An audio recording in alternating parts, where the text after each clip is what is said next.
সিলেটে বন্যার পানি কমার সঙ্গে সঙ্গে স্পষ্ট হচ্ছে ক্ষয়ক্ষতি।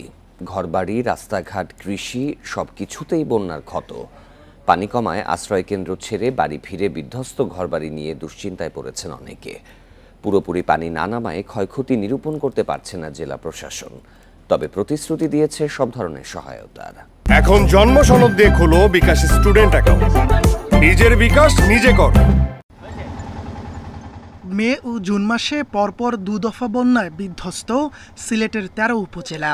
পানি কিছুটা কমায় যেদিকে চোখ যায় দেখা মেলে বন্যায় রেখে যাওয়া ক্ষত। পাহাড়ি ঢলে বিধ্বস্ত হয়েছে ঘরবাড়ি, নষ্ট হয়েছে ক্ষেতের ফসল, ভেসে গেছে খামারের মাছ, গবাদি পশু, হাঁস মুরগি। সব হারিয়ে নিঃস্ব মানুষগুলোর চোখে মুখে হাহাকার।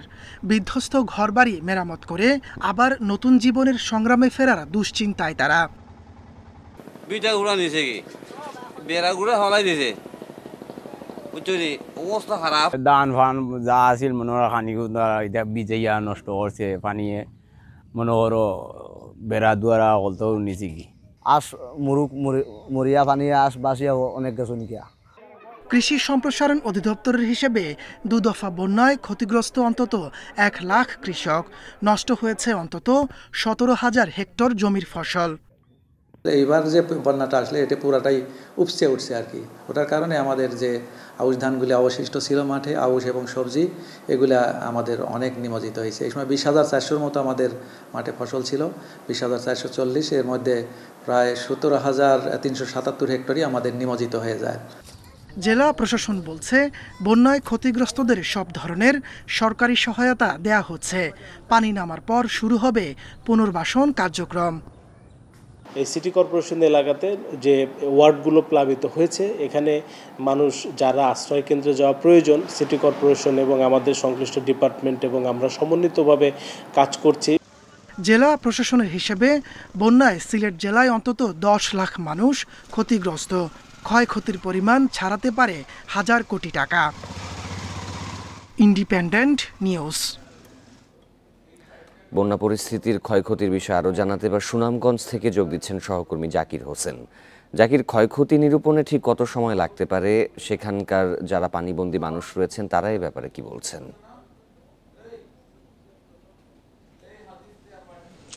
যেহেতু এখনো সুনামগঞ্জের বিস্তীর্ণ এলাকায় পানি রয়েছে, অর্থাৎ হাওর অধ্যুষিত এলাকায় তাহিরপুর, বিশম্বরপুর, ধর্মপাশা, জামালগঞ্জ এসব এলাকায় এখন পর্যন্ত কিছু মানুষ পানিবন্দী রয়েছে, আর কিছু গ্রামের সামনেও পানি রয়ে গেছে, যার ফলে ক্ষয়ক্ষতি কি পরিমাণ হয়েছে সেটা এখন পর্যন্ত কিন্তু পুরোপুরি নিরূপণ করা সম্ভব হয়নি বলে জানিয়েছেন জেলা প্রশাসনের পক্ষ থেকে। আর আমরা যদি একটু সড়কের কথা বলি, আমরা কথা বলেছিলাম স্থানীয় সরকার প্রকৌশল অধিদপ্তরের নির্বাহী প্রকৌশলী আনোয়ার হোসেনের সাথে। তিনি আমাকে জানিয়েছেন এখন পর্যন্ত তাদের এবারের বন্যায় প্রায় ৩,০০০ কিলোমিটার সড়ক পানির নিচে নিমজ্জিত হয়েছিল। এখন পর্যন্ত দৃশ্যমান হয়েছে ক্ষয়ক্ষতি, তাদের দৃশ্যমান হয়েছে ১৫৫ কিলোমিটার।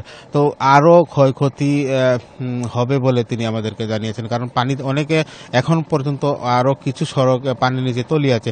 তো সড়কের মতো এরকম কিন্তু অনেক বসতভিটাও আমরা দেখেছি যে ফাওর এলাকার বসতদের পানিতে তলিয়েছে।